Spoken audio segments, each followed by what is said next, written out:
बिस्मिल्लाहिर्रहमानिर्रहीम, अस्सलाम वालेकुम। मैं शाहिद सकलैन हूँ। आप मुझे मेरे यूट्यूब चैनल फेसबुक पेज पे देख रहे हैं। आज 10 दिसंबर है और बुध का दिन है और बात करेंगे एबटाबाद में पेश आने वाले एक बहुत ही अफसोसनाक वाक़े के हवाले से। मैं बात कर रहा हूँ डॉक्टर वर्दा कत्ल केस के हवाले से। इसके मुल्ज़मान जो है वो बाकी मुल्ज़मान तो गिरफ़्तार हैं, लेकिन मरकज़ी मुल्ज़म जो है वो अभी तक पुलिस के हाथ नहीं लगा है और जो मुल्ज़मान हैं उनको जिस्मानी रिमांड पे पुलिस के हवाले कर दिया गया है। गुज़श्ता वीडियो में मैं आपको बता चुका हूँ। आज की इस वीडियो में 3 चीज़ें मैं आपके साथ शेयर करूँगा। एक तो पोस्टमार्टम रिपोर्ट आई थी, उसकी थोड़ी सी जो है तफसील मैंने आपके साथ शेयर की थी। कुछ मज़ीद तफसील आज की इस वीडियो में शेयर करेंगे।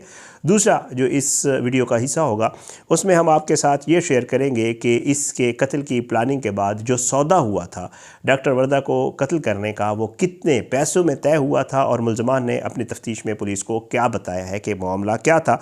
और तीसरा जो डॉक्टर वर्दा की सहेली थी यानी रिदा, उसने इस मामले को सरअंजाम देने से पहले प्लानिंग जो की और फिर इसको सरअंजाम देने के बाद जो एक जो है ड्रामा रचाने की कोशिश की और फिर एक दरख्वास्त बाकायदा तौर पे दी गई। उस दरख्वास्त में क्या कुछ लिखा गया था, तो आज की इस वीडियो में जो है कोशिश करेंगे इन तमाम मामलात के ऊपर आपसे बात करेंगे। मेरी कोशिश है कि मैं इस केस को फॉलो कर रहा हूँ। आप लोगों का बहुत शुक्रगुजार हूँ। आप लोग मुझे मैसेजेस करके कह रहे हैं और वीडियो के ऊपर भी बहुत अच्छा रिस्पॉन्स आ रहा है। आप लोग इसकी डिटेल्स जानना चाहते हैं तो मेरी कोशिश है इंशाअल्लाह जैसे मैं बाकी केसेस को फॉलो अप करता हूँ, कवर करता हूँ, तो इस केस को भी इंशाअल्लाह आप तक इसी तरह लम्हा बलम्हा पहुँचाते रहेंगे जब जब इसके ऊपर डेवलपमेंट आएगी। जनाब, सबसे पहले पोस्टमार्टम रिपोर्ट।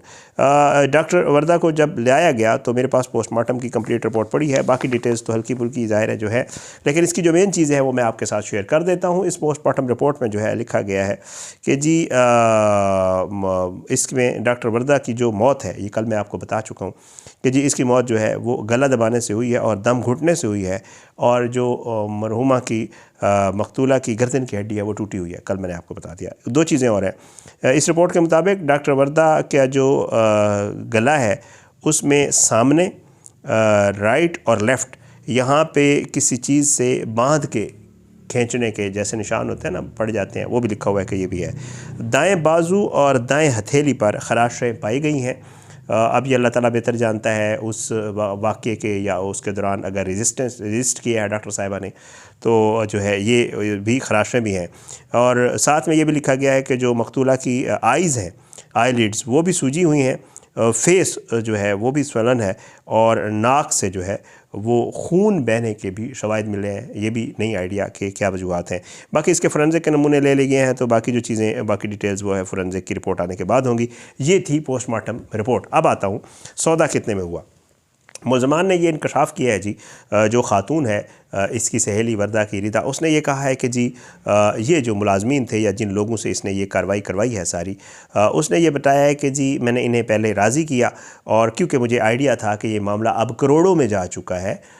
जो 50 तोले जेवर है और ये सारा कुछ है, 67 तोले जेवर और बाकी जो मामलात हैं वो अब करोड़ों में चले गए हैं, तो बजाय इसके कि मैं 3-3.25 करोड़ रुपए इसको वापस करूं, उससे बेहतर ये है कि मैं इससे पहले चेक्स ले लूं और चेक्स लेने के बाद इसका जो है सौदा कर दूँ और इसको मरवा दूँ। अच्छा जी, अब जो मुल्ज़मान ने तफ्तीश में एक चीज़ इंकशाफ की है तो उसने मुल्ज़मा ने ये कहा है कि जी जो मेरा सौदा हुआ था इस वर्दा को मारने का वो 1 करोड़ रुपए में हुआ था।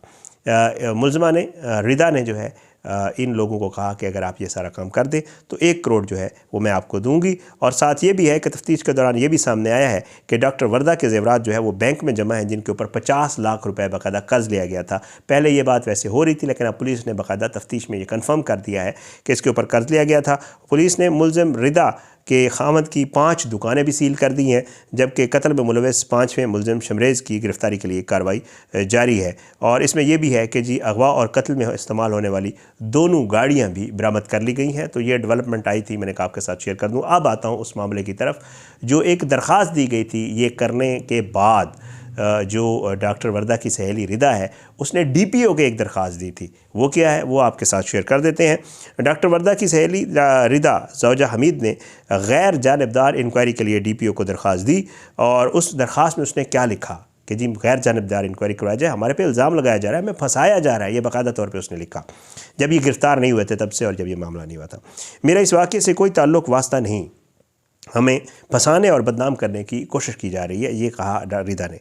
दरख्वास्त में मौक़िफ़ अख्तियार किया गया कि डॉक्टर वर्दा मेरी सहेली है, मानती हूँ, और हमारा ताल्लुक़ एक दूसरे के घर तक था, बहुत क्लोज़ रिलेशन था, इस दरख्वास्त में लिखा गया है।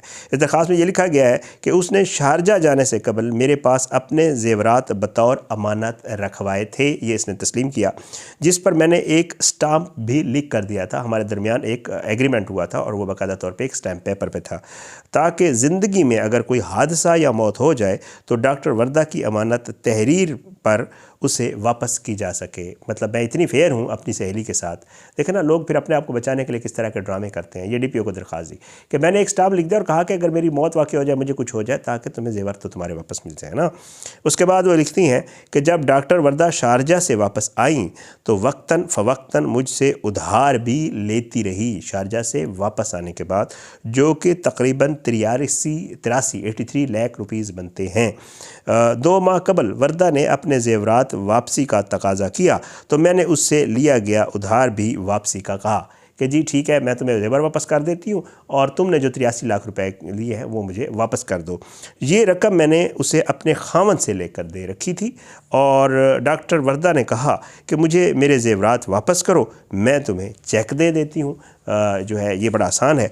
तो जिस पर इसी रोज़ डॉक्टर वर्दा ने मुझे 5 चेक 40 लाख रुपए, 10 लाख रुपए, 15 लाख रुपए, 40 लाख और 18 लाख रुपए, इनके 5 चेक्स जो है वो डॉक्टर वर्दा ने मुझे दिए। ये बाकायदा उसने अपनी दरख्वास्त में लिखा और ये चेक्स जो है ये फैसल बैंक के थे और अपने ज़ेवरात मुझसे वापस ले लिए, जबकि स्टैम्प पेपर जो मेरे पास था वो मैंने कहा कि सुबह दे दूँगी, अभी मेरे पास नहीं है। मामला ख़त्म होने के बाद हम एक दूसरे से अलहदा होकर चले गए। गुमशुदगी का मुझे पुलिस की कॉल पर पता चला, मुझे तो आइडिया ही नहीं है कि गुम हो गई है। मेरा इस वाक़े से कोई ताल्लुक़ नहीं, चूँकि मेरे शौहर शहर के बड़े कारोबारी अफराद में शामिल होते हैं, इसलिए हमें बदनाम करने की कोशिश की जा रही है। DPO एबटाबाद जो है वो गैर जानिबदार इंक्वायरी करवा कर असल हक़ाइक़ सामने ले। हुआ भी यही था। असल में ये हुआ कि जब ये सारा मामला हुआ और इन लोगों का नाम आना शुरू हुआ, वालिद ने बाकायदा कह दिया कि उसकी सहेली थी, ज़ेवरात का मामला था, तो पुलिस ने इन्हें पूछगुछ की, इसको और इसके खामद को, और मैंने आपको पिछली वीडियो में बताया कि इन दोनों को पुलिस ने छोड़ दिया था। और ये दरख्वास्त जब पुलिस ने इनसे पूछा, इनको आइडिया हो गया इसको कि यार ये मामला मेरी तरफ आता हुआ नज़र आ रहा है, तो इसने प्रीएम्प्टिव मैयर के तौर पे ये वाली दरख्वास्त DPO को दे दी, ताकि DPO के पास दरख्वास्त होगी, पुलिस जो है वो इधर उधर हो जाएगी, वो कहेगी यार जो बंदा अगर मतलब वो होता तो ये तो वाकई उसकी सहेली है, इसने पैसे लेके सारे मामला ख़त्म कर दिए। तो ये एक दरख्वास्त जो है ये रिदा ने दी थी। आपको बताने का मकसद यही था, ज़ाहिर है अल्लाह रहम करे, ये लोग इतने चालाक होते हैं या जो मुल्ज़मान होते हैं वो इतने खौफनाक होते हैं कि वो अपने आप को बचाने के लिए कोई भी रास्ता अख्तियार कर लेते हैं और ये सारा मामला होता है। अच्छा, एक चीज़ और, जो डॉक्टर्स की एसोसिएशन है, यंग डॉक्टर्स की जो एसोसिएशन है, उनसे आज जो मुझे जो खबर मिली है वो ये है कि वो कहते हैं कि हम पुलिस की कारकर्दगी और पुलिस की जो इन्वेस्टिगेशन है उससे अभी भी सेटिस्फाइड नहीं है। बिकॉज पुलिस ने हमें कहा कि जो हम इन्वेस्टिगेट कर रहे हैं, JIT बन रही है, ये बन रही है, वो बन रही है, उसके बाद उन्होंने हमें पेपर की सूरत में कोई चीज़ नहीं दी, बल्कि सब कुछ ज़बानी कलामी हो रहा है। और जो तफ्तीश हो रही है वो भी ये है कि जो मरकज़ी मुल्ज़िम है वो अभी तक गिरफ़्तार ही पुलिस नहीं कर सकी है। तो डॉक्टर्स कह रहे हैं कि हम आगे के लाए अमल का भी ऐलान करेंगे। अभी हम देख रहे हैं कि जी इसके ऊपर पुलिस मज़ीद क्या कुछ करती है। ये सारे मामला जो है आज तक वो सामने आए हैं। मैंने कहा आपके साथ शेयर कर दूँ, इंशाल्लाह इसके ऊपर जो मज़ीद भी चीज़ें आएंगी वो आपके साथ ज़रूर शेयर करेंगे। अपनी दुआ में याद रखिएगा। अल्लाह हम सबको अपने ज़ुबान में रखे। अल्लाह डॉक्टर वर्दा के आगे के लिए आसानियाँ करे, उनके बच्चों को सब्र जमील अता फरमाए, उनके खामन जो है उनको और उनके लवाहिकीन को, और अल्लाह ताला जो है वो इस तरह धोखेबाज और फ्रॉडी जो आपके दोस्त होते हैं, ख़वातीन मर्द जो भी है, अल्लाह ताला जो है उनसे सबको महफूज रखे, क्योंकि ये लोग दरअसल माशरे का नसूर है, जिन पे अगर कोई अंधा एतमाद करता है तो उसको नुकसान पहुँचाते हैं। आज की वीडियो से इजाज़त दें, इंशाल्लाह अगली वीडियो में मुलाकात ज़रूर होगी, लेकिन बशर्ते ज़िंदगी। अपनी दुआ में याद रखिएगा। पाकिस्तान जिंदाबाद। अल्लाह हाफ़िज़।